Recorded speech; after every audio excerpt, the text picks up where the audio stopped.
ओम ज्ञानतिमिरन्धस्य ज्ञानाञ्जनशलाकया चक्षुरुन्मिलितं येन तस्मै श्रीगुरवे नमः। श्रीचैतन्यमनोभीष्टं स्थापितं येन भूतले स्वयं रूप कदा मह्यं ददाति स्वपदान्तिकं। वन्देऽहं श्रीगुरो श्रीयुतः पदकमलं श्रीगुरो वैष्णवांश्च श्रीरूपं साग्रजातां सहगणा रघुनाथान्वितं तं सजीवं साद्वैतं सावधूतं परिजनसहितं कृष्णचैतन्यदेवं श्रीराधा कृष्णपादां सहगणा ललिता श्रीविशाखान्वितं च। नमो विष्णुपादाय कृष्णप्रेष्ठाय भूतले श्रीमते भक्तिवेदांत स्वामीति नामिने। नमस्ते सरस्वती देवे गौरवाणी प्रचारिणे निर्विशेष शून्यवादी पाश्चात्यदेशतारिणे। वंशाकल्पतरुभ्यश्च कृपा सिन्धुभ्येव च पतितानां पावनेभ्यो वैष्णवेभ्यो नमो नमः। जय श्री कृष्ण चैतन्य प्रभु नित्यानंद श्री अद्वैत गदाधर श्रीवासादि गौर भक्तवृंद। हरे कृष्णा कृष्णा कृष्णा हरे हरे, हरे राम राम राम हरे हरे। हरे कृष्णा। तो हम भक्ति तीर्थ महाराज के ये पुस्तक है making friends with the mind, कैसे मन के साथ दोस्ती करें, उसके अलग अलग टिप्स देते हैं भक्ति तीर्थ महाराज।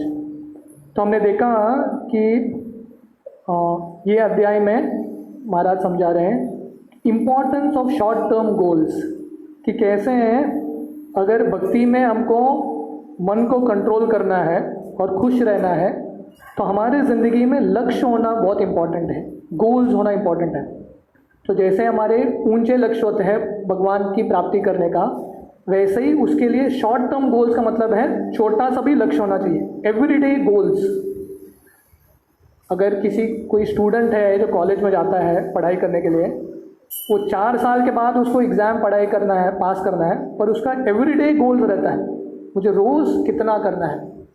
तो जितना हमारा ज़िंदगी में गोल्स रहेगा, जितना फोकस रहेगा, उतना हम मन को कंट्रोल कर पाएंगे।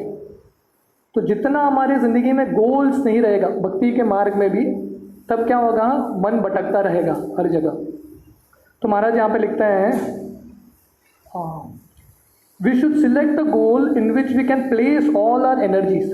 तो हम सबको हमारी ज़िंदगी में जाके देखना चाहिए मुझे कृष्ण के लिए क्या करना है। तो एक कुछ तो लक्ष्य होना चाहिए जिसमें हम पूरा हमारा एनर्जी फोकस कर सकें। In this way, we will feel more excited about the spiritual journey because we will have the means to work towards this goal on a daily basis. तो जब हमारी ज़िंदगी में लक्ष्य रहेगा तो रोज़ हमारी ज़िंदगी में, स्पेशली भक्ति के ज़िंदगी में उत्साह रहेगा। नहीं तो क्या होगा, भक्ति की ज़िंदगी में ऐसा लगेगा बोरिंग हो रहा है, कंटाल आ रहा है। वो क्यों होता है? क्योंकि हमारे ज़िंदगी में गोल नहीं रहता। It is too dangerous to let the mind loose. तो अगर हम मन को ऐसे ही खुला छोड़ देंगे, कुछ लक्ष्य नहीं रहेगा, तो हमारे लिए बहुत खतरनाक बन सकता है। Since our mind and our environments constantly challenge and threaten us, we have to remain alert and develop more power within ourselves if we want to have the ability to reach the ultimate goal. Specially Kalyug में, जैसे कलयुग बढ़ता जाता है, जो प्रलोभन है वातावरण में बहुत ज़्यादा है कि नहीं? 10 साल पहले जो कलयुग था और अभी का समय है कंप्लीटली अलग है। आजकल के सोशल मीडिया देखेंगे या इंटरनेट या एंटरटेनमेंट, इतना अलग अलग ऑप्शंस रहता है मन को भटकाने के लिए। तो इसलिए ये सब कंफ्यूजन में, ये सब टेम्पटेशंस में है। अगर हमको भक्ति के मार्ग में आगे बढ़ते रहना है तो बहुत महत्वपूर्ण है कि हमारी ज़िंदगी में कुछ लक्ष्य होना चाहिए। We need to examine our lives more closely. When you are planning for events and projects, life becomes much richer for you. तो जब हम हमारी ज़िंदगी में कुछ किसी चीज़ के लिए, किसी प्रोजेक्ट पे प्लानिंग करते रहते हैं, तब हमारा ज़िंदगी और आनंद रहता है। तो भक्ति के मार्ग में भक्त खुश कब रहता है? जब वो बहुत बिजी रहता है कृष्णा के सेवा में, हमेशा कुछ ना कुछ करता रहता है, ऐसा भक्त खुश रहता है।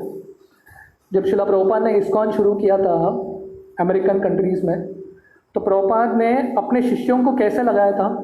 रोज़ सुबह वो लोग मॉर्निंग प्रोग्राम को उठते थे, पूरा मॉर्निंग प्रोग्राम जपा करते थे, भागवतम क्लास होता था, बाद में निकलते थे बुक डिस्ट्रीब्यूशन के लिए।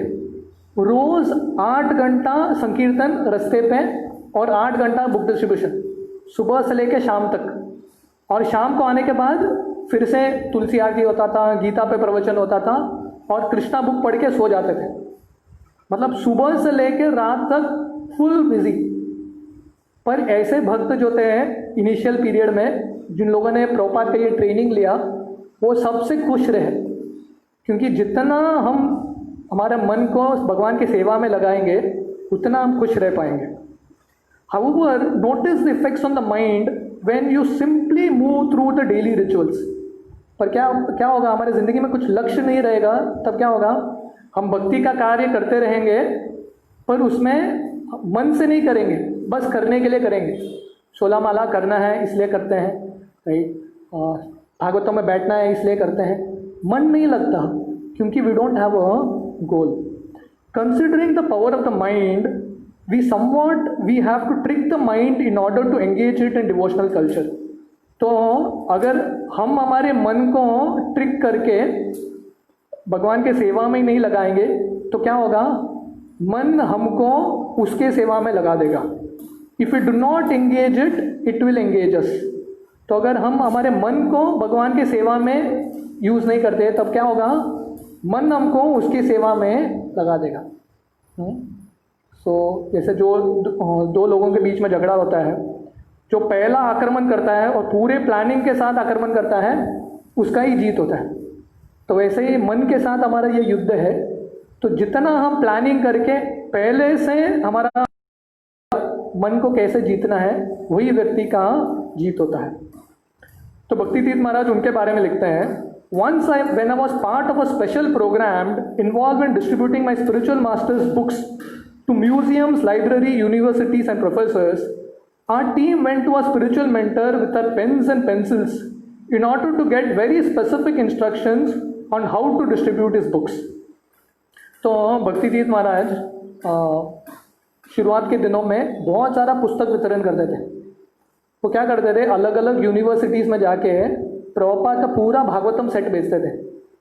तो उस समय में रशिया में उनको धोती कुर्ता में जाने का अवसर नहीं मिलता था, तो पैंट शर्ट पहन के सर पे विग डालते थे, आर्टिफिशियल हेयर, ऐसा करके वो पुस्तक वितरण करके आते थे। और उस समय इतना कष्ट था कि किसी ने पकड़ लिया आपको पुस्तक वितरण करते हुए तो जेल में कोई बचा नहीं सकता। तो इतना रिस्क लेके उन्होंने प्रचार किया। तो एक बार भक्ति तीर्थ महाराज और उनका जो टीम था, उस समय इसको लाइब्रेरी टीम बोलते थे, क्योंकि अलग अलग यूनिवर्सिटी के लाइब्रेरीज में प्रभुपाद का पुस्तक रखते थे। तो वो सब लोग प्रभुपाद से मिलने के लिए गए, प्रभुपाद से कुछ इंस्ट्रक्शंस लेने के लिए।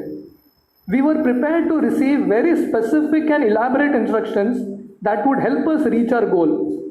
तो वो सब प्रभुपाद के पास गए हैं कि अभी प्रभुपाद बहुत सारा इंस्ट्रक्शन देंगे कैसे पुस्तक वितरण करना है। तो पेन पेपर लेके गए, प्रभुपाद कुछ ना कुछ बोलेंगे। पर प्रभुपाद ने क्या बोला? However, my spiritual mentor simply told us, do your best and Krishna will help you. तो सब लोग लेके गए, प्रभुपाद कुछ ना कुछ टिप देंगे। प्रभुपाद इतना ही बोले, तुम अपना प्रयास करो पूरी क्षमता से और कृष्ण आपकी मदद करेंगे। At times when we receive a general instructions, we have a responsibility to imbibe it and apply it specifically to a particular goal. जब हमको जो प्रामाणिक शिष्य होता है, जब उसको इंस्ट्रक्शन मिलता है गुरु से, वो क्या करता है? गंभीरता से स्वीकार करता है और अपने ज़िंदगी में लगाता है। और अगर शिष्य प्रामाणिक नहीं है, वो क्या करेगा? वो इंस्ट्रक्शन को पोस्टपोन करता रहता है, अलग अलग बहाने देता है, क्यों नहीं कर सकता मैं। Although the instruction may seem simple और general, if it is an empowered instruction, we accept it, we will attain great success. तो प्रभुपाद ने यहाँ पे उनको बताया, just do your best and Krishna will help you. तो ये पूरा इस्कॉन संस्था ऐसे ही शुरू है। प्रभुपाद ने अपने शिष्यों को ऐसा स्पेसिफिक ट्रेनिंग प्रोग्राम नहीं दिया कि आप लोगों को जाके नया जगह पे प्रचार शुरू करना है, तो एक पेपर में नहीं दिया आप लोग स्टेप 1 ये करो, स्टेप 2 ये करो, ये करो, ये करो, ऐसा कुछ नहीं। प्रभुपाद उनको बोले आप लोग प्रामाणिक हैं, जाके कोशिश करो, भगवान कुछ न कुछ भेजेंगे, किसी न किसी व्यक्ति को भेजेंगे आपको मदद करने के लिए। तो इसको एक तरह से देखेंगे तो कुछ प्लानिंग नहीं हुआ शुरू करने के लिए। प्रभुपाद ने भी प्लानिंग नहीं किया कि क्या करना चाहिए, स्टेप 1 स्टेप 2, और प्रभुपाद ने अपने शिष्यों को भी नहीं सिखाया।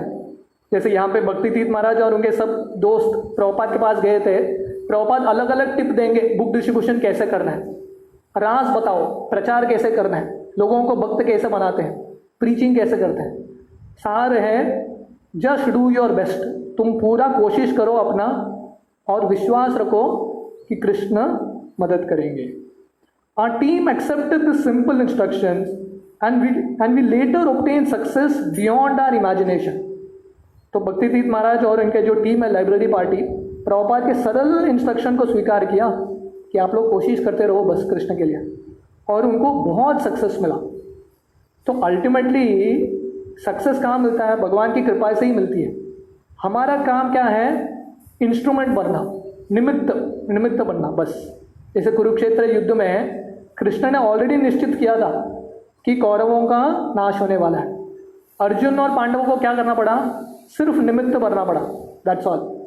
तो वैसे ही ये पूरे दुनिया में, ये पूरे धरती में प्रचार होगा। चैतन्य महाप्रभु ने ऑलरेडी बोला है, पृथ्वी ते आचे यत्र नगर आदि ग्राम सर्वत्र प्रचार होइबे मोरा नाम।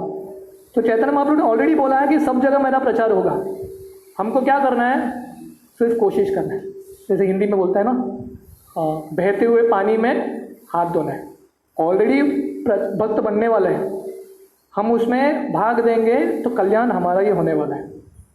We had several creative intelligent men on a team, so we each set short term goals and strategies to facilitate us in accomplishing long term goals. तो ये जो टीम गए थे लाइब्रेरी पार्टी प्रभुपाद से मिलने के लिए, प्रभुपाद का जनरल इंस्ट्रक्शन लेके उन लोगों ने क्या किया? अपना खुद का एक स्ट्रैटेजी बनाया कि हमको पुस्तक वितरण करने के लिए, ज़्यादा से ज़्यादा पुस्तक वितरण करने के लिए क्या क्या करना चाहिए। तो बहुत बार लोग अलग अलग पुस्तक पढ़ते हैं, सोल्यूशन क्या है प्रॉब्लम का, सक्सेस कैसे पाना है। एक्चुअली हम सीरियसली सोचेंगे किसी कार्य करने का, भगवान अंदर से बहुत सारे आइडियाज़ देंगे हमको। हमारा प्रॉब्लम क्या है? हम किसी चीज़ के बारे में सीरियस है ही नहीं। अगर हमको भगवान की सेवा करनी है तो ऑटोमेटिकली अलग अलग आइडियाज़ भगवान देंगे, क्योंकि कृष्ण ही करने वाले हैं। तो Krishna can empower us. Just take some time to examine your own propensities in order to discover the activities that enthuses you. इसलिए बहुत इम्पॉर्टेंट है कि स्पेशली इस्कॉन भक्तों के लिए कि समय निकाल के हर व्यक्ति को सोचना चाहिए कि कौन से कार्य में, भक्ति के कौन से कार्य में मुझे सबसे ज़्यादा उत्साह है। भक्ति के अलग अलग कार्य होते हैं, सेवा भी अलग अलग होते हैं। एक कार्य डेफिनेटली रहेगा जिसमें हम नेचुरली उत्साह से कर सकते हैं। किसी को कीर्तन में बहुत रस आता है, घंटों घंटों बैठ के कीर्तन कर सकता है, नेचुरल है वो इसके लिए। या किसी को पुस्तक पढ़ना अच्छा लगता है, घंटों घंटों पढ़ सकता है। या किसी को प्रचार करना अच्छा लगता है, तो अलग अलग सेवा है। किसी को नम्र कुकिंग करना अच्छा लगता है। तो हम सबको ढूंढना चाहिए जो भक्ति के मार्ग में नेचुरली उत्साह आता है हमको, वो कार्य पे हम फोकस करेंगे तो हमको बाहर से मोटिवेशनल टॉक्स की ज़रूरत नहीं होती। क्यों? क्योंकि ऑटोमेटिकली सेल्फ इंस्पायर्ड रहेगा। सेल्फ इंस्पायर्ड, जैसे बाइक होता है ना, एक किक स्टार्ट होता है और एक सेल्फ स्टार्ट होता है, राइट? तो हमको भक्ति में किक स्टार्ट नहीं बनना है। भक्त हमको मोटिवेशन कर करके नहीं, थोड़ी देर बाद हमको सेल्फ मोटिवेटेड बनना है। Naturally we should be inspired. As a devotee, what enlivens and excites you in your spiritual practice. तो भक्त के रूप में हम सबको ये सोचना चाहिए, भक्ति के मार्ग में कौन सा भक्ति का अंग है जिससे मुझे बहुत ज़्यादा आकर्षण है, वो अंग में मेरा उत्साह सबसे ज़्यादा रहता है। By pushing yourself in certain ways to achieve these personal goals, you will feel happier. तो भक्ति के ज़िंदगी में अगर हमको खुश रहना है तो हमको चुनना पड़ेगा कौन से डायरेक्शन में हम फोकस करना चाहते हैं, कौन सा जो कार्य है जो आसानी से उत्साह से मैं कर सकता हूँ, तो वो कार्य हम करते रहेंगे, तब क्या होगा, we will naturally be happy. So ज़िंदगी में दो चीज़ हैं, एक तो जो कार्य हमको अच्छा लगता है वो करते हैं, और बहुत बार जो करना पड़ता है वो करते हैं, है कि नहीं। तो हमको बहुत बार ज़िंदगी में, भक्ति की ज़िंदगी में भी जो करना है वो करना पड़ता है, मंदिर के सेवा में झाड़ू लगाना है, जो भी है करना पड़ता है, पर उसके साथ साथ हमको वो कार्य होने चाहिए जो हमको अच्छा लगता है करने के लिए, उस पर जब फोकस करेंगे नरिशमेंट मिलता है। Once again put the book away for a day and write down some of your short term personal goals and your plans to accomplish them. तो भक्तिदीप महाराज बोल रहे हैं कि हम सबको एक दिन सोच के हमको डिसाइड करना चाहिए, ये ज़िंदगी में मैं कृष्ण के लिए क्या करना चाहता हूँ, वॉट डू आई डू, मैं कृष्ण के लिए क्या करना चाहता हूँ, what is my offering to Krishna, मेरा पर्सनल कृष्ण के लिए क्या ऑफरिंग है, हम सबको चुनना है। तो जैसे हनुमान जी ने राम के लिए कुछ सेवा किया, अर्जुन ने किया, तो हमारे क्षमता के अनुसार हम भी कुछ ना कुछ कर सकते हैं, और वो क्या होगा, जनरली हमारा जो इंटरेस्ट है वही लाइन में होगा। तो इसलिए वी नीड टू थिंक, मैं क्या कर सकता हूँ भगवान के लिए। Rules and regulations are necessary but secondary. Under the system of varnashrama dharma और the Vedic social system meant to help people elevate their collective and individual consciousness, people will have different abilities and idiosyncratic tendencies, but each person can be encouraged to serve according to their propensities.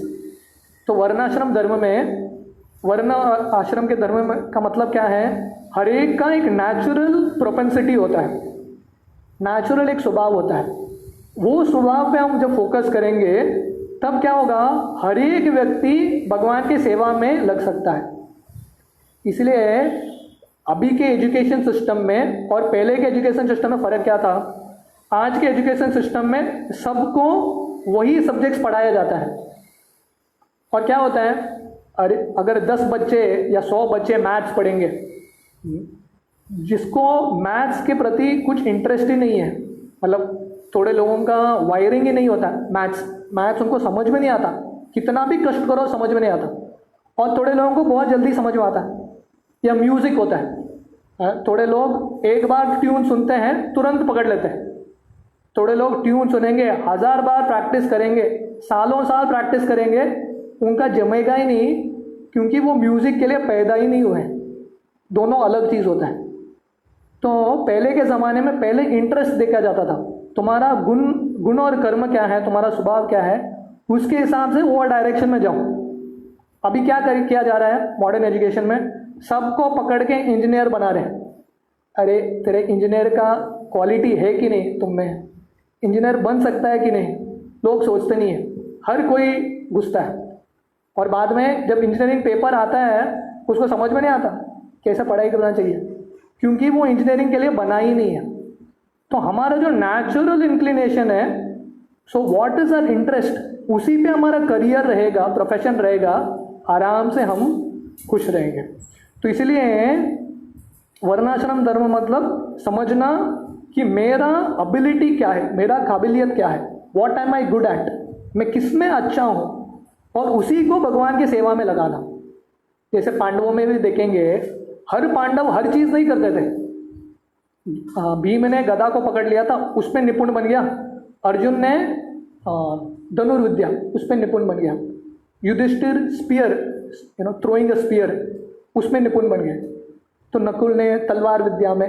तो सब लोगों ने ढूंढ लिया मेरा क्या है, और दूसरे के एरिया में वो घुसे नहीं, तुम अपना करो मैं अपना करूँगा, मैं अपने हिसाब से भगवान का सेवा करूँगा, व्हाट इज़ माई एक्सपर्टीज, तुम अपने हिसाब से करो। तो इसमें क्या होता है, अननेसेसरी कंपटीशन नहीं होता, कंपैरिजन नहीं होता, क्योंकि हर कोई सक्सेसफुल बन सकता है। तो इसलिए बुद्धि का माप एक ही दंड से करेंगे, तब क्या होगा, हम हर किसी को बुद्धू समझेंगे। जैसे आइंस्टाइन ने शायद बोला था, अगर हम डेफिनेशन ऑफ सक्सेस है कि कौन पेड़ चढ़ सकता है, तो हमको लगेगा कि मछली बुद्धू है, क्योंकि मछली पेड़ चढ़ नहीं सकता, राइट। तो वैसे हर एक का मापदंड वैसा ही रहेगा, कितना मार्क्स मैथ्स में लाता है या फिजिक्स में लाता है। तब जो बच्चे लाते नहीं उसमें मार्क्स, हमको लगेगा वो बुद्धू है, क्योंकि हमने उनका इंटरेस्ट क्या है वो हमने ढूंढा ही नहीं है। Although we can make an offering to the Supreme Lord according to our type of work, varna, and our spiritual code of life, ashrama, we ultimately understand that all varnas and ashramas are secondary and are simply the means to reach the higher level. तो हमारे वर्ण और आश्रम के अनुसार हम भगवान की सेवा कर सकते हैं, पर हमको ये भी जानना चाहिए कि वर्णाश्रम धर्म क्या है, सेकेंडरी है। सबसे इंपॉर्टेंट क्या है, भगवान की सेवा, भगवान को प्रसन्न करना। Nevertheless, the system of Varnashram Dharma is still a reality and part of the field of activities in which one may make offerings to God. तो वर्णाश्रम धर्म सेकेंडरी है, फिर भी ये इम्पॉर्टेंट है, क्योंकि हम एक शरीर में हैं, हमारा कुछ ना कुछ शरीर है, उसका कंडीशनिंग है, और हमारे मन का कंडीशनिंग है। तो उसके हिसाब से कौन सा अनुकूल सेवा है हमको ढूंढना पड़ेगा। The great saints ultimately tell us aham brahmasmi, which emphasizes that our eternal identity far surpasses these bodies. तो अल्टीमेटली ग्रंथों में वर्णन आता है कि हम आत्मा हैं, ये शरीर से परे हैं। Love is not bound by any of these particular designations since it is far beyond all these categories. However, these divisions can assist us in our progress and act as short-term goals. तो ultimate क्या है, हमको भगवान को संतुष्ट करना है। वर्णाश्रम पालन करना लक्ष्य नहीं है, लक्ष्य क्या है, भगवान को संतुष्ट करना। पर कभी कभी जब हमारे स्वभाव के अनुसार हम भगवान की सेवा करते हैं, तब धीरे धीरे भगवान की सेवा करने में और आसानी पड़ती। तो वर्णाश्रम सिस्टम स्पेशली स्वभाव के अनुसार भगवान की सेवा करना मतलब मन स्टेबल रहता है। अगर माइंड स्टेबल नहीं है तो क्या होगा, भगवान की भक्ति करना भी बहुत मुश्किल है। अगर किसी के ज़िंदगी में बहुत सारा कष्ट है, mind is not at all stable, या किसी के ज़िंदगी में बहुत सारा हेल्थ क्राइसिस है, तो भक्ति करना भी मुश्किल होता है, माला करने को भी नहीं होता। तो वैसे ही वर्णाश्रम धर्म हाईएस्ट नहीं है, पर इसका पालन करना अच्छा है, क्योंकि भक्ति करने में आसानी पड़ती है। For instance, if someone genuinely tries to serve the lord from the mode of ignorance, gradually he will accelerate to the mode of passion, then to the mode of goodness. Sometimes we act in different modes at different times, but if we try our best with determination, there will be a natural graduation. तो जैसे हर एक का अलग अलग गुण का प्रभाव होता है उनकी ज़िंदगी में, कोई तमोगुण का ज़्यादा प्रभाव होता है, किसी की ज़िंदगी में रजोगुण ज़्यादा होता है, किसी की ज़िंदगी में सत्वगुण, है कि नहीं। हम भक्तों के ज़िंदगी में भी देखते हैं, थोड़े भक्त रहते हैं, हमेशा कुछ ना कुछ करना चाहते हैं, पैशन भरा हुआ रहता है उनसे, शांति से बैठ ही नहीं सकते। और जो लोग सत्वगुण में हैं उनको भक्तों का लगता है कि ये कैसा इतना रजोगुणी भक्त है, शांति से बैठता ही नहीं है 2 मिनट। तो हमको कंपेयर नहीं करना चाहिए, जो हमारा गुण है भगवान ने दिया है, वो गुण को हमको भगवान की सेवा में लगाना चाहिए। तो रजोगुण है तो ठीक है, तो हम भगवान के लिए कुछ ना कुछ करते रह सकते हैं। You can keep doing creations for the Lord. The Supreme Person of Godhead tells us that everyone is on his path, and he also tells us just to engage in his service in spite of our desires.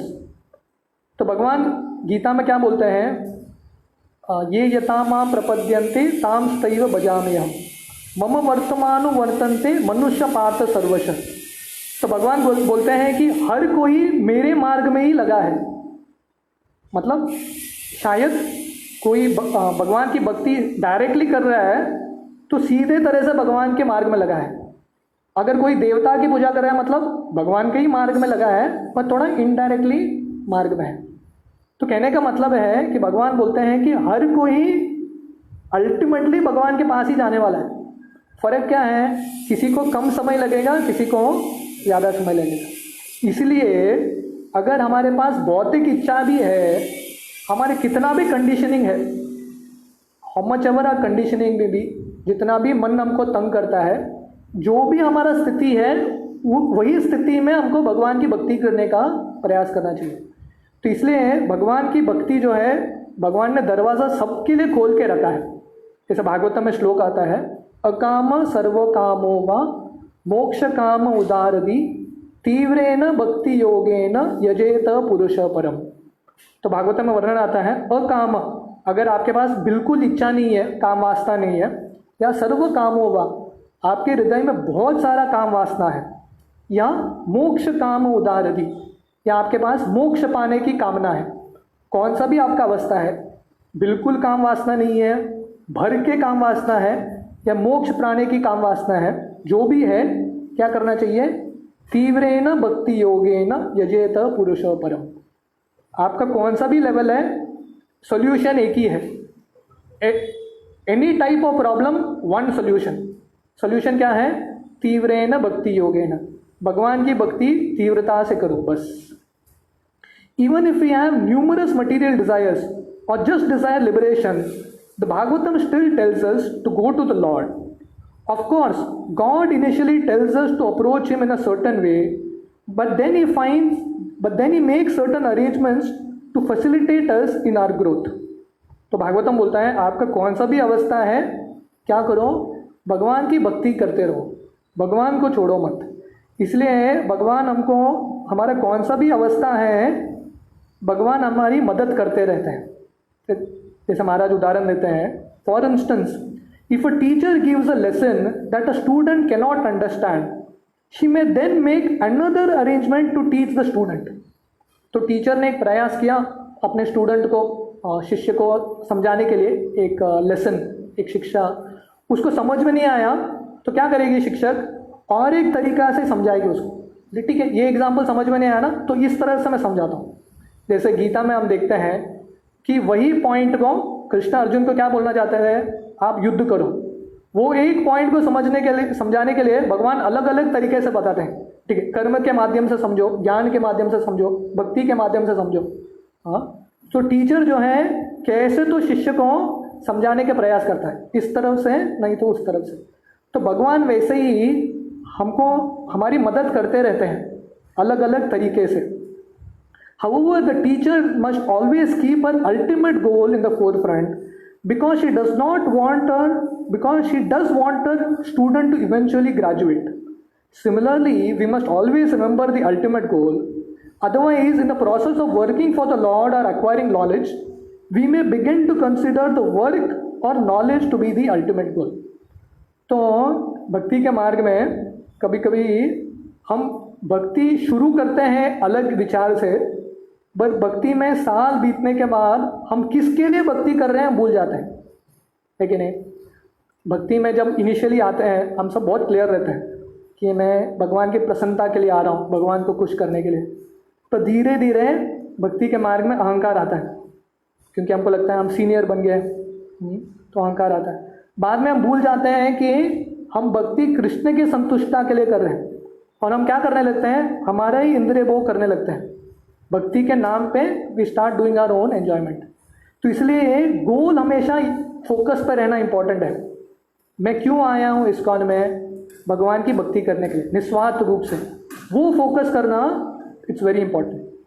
The supreme Lord is definitely asking for something far beyond this external activities, but is also giving us alternatives.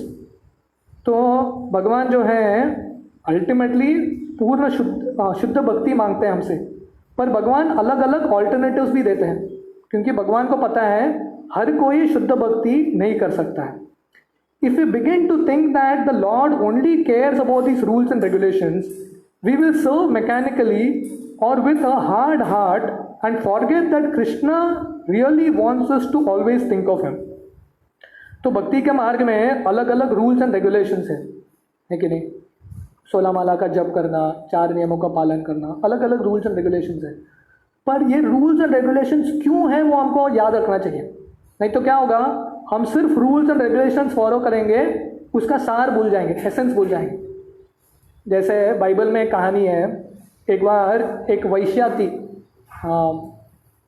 जो रास्ते पे घूम रही थी, तो लोगों ने देखा कि ये वैश्या है, तो लोग पत्थर लेके उस पर मारने लगे, और जीसस क्राइस्ट है उधर। तो लोग जीसस क्राइस्ट को बोलने लगे, देखो ये तो वैश्या है, और बाइबल में लिखा है कि जब वैश्या मिलती है, कोई ऐसा बुरा काम करता है तो उसको पत्थर लेके मारना चाहिए। तो बाइबल को कोट कर रहे हैं। तो जीसस क्राइस्ट बोले हाँ वो तो लिखा है बाइबल में, और उसका एक कंडीशन है। कंडीशन क्या है? जो अपने आप पूरे तरह से शुद्ध है वो ऐसे औरत पे पत्थर मार सकती है। कहने का मतलब है अगर आप शुद्ध हैं, पत्थर मारो चलेगा, पर अगर पहले आप शुद्ध है तो बाइबल इन लोगों ने पढ़ा है, रूल पढ़ा है, पर रूल का जो हृदय है, स्पिरिट है, वो समझा नहीं।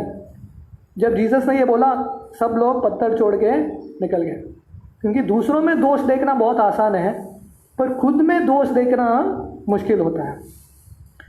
We engage in these activities so that we can lovingly think of him, ultimately developing pure unalloyed devotion.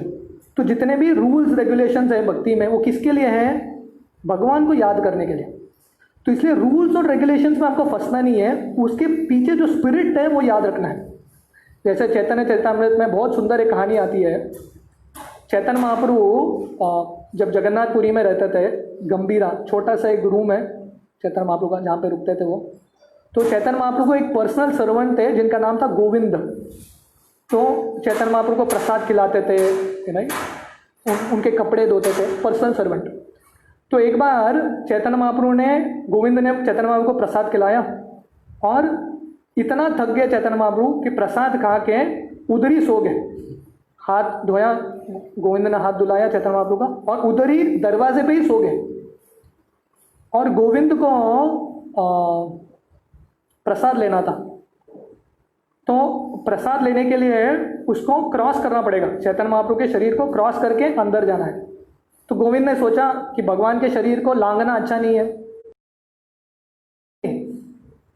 पर थोड़े समय बाद कोई तो आया और गोविंद को उनकी सेवा करनी थी, इसलिए गोविंद ने चैतन्य महाप्रभु को लांघ के उनकी सेवा करने लगे। तो चैतन्य महाप्रभु ने पूछा कि तूने प्रसाद लिया क्या उठने के बाद? तो गोविंद बोला मैंने प्रसाद नहीं लिया। बोले क्यों नहीं प्रसाद लिया?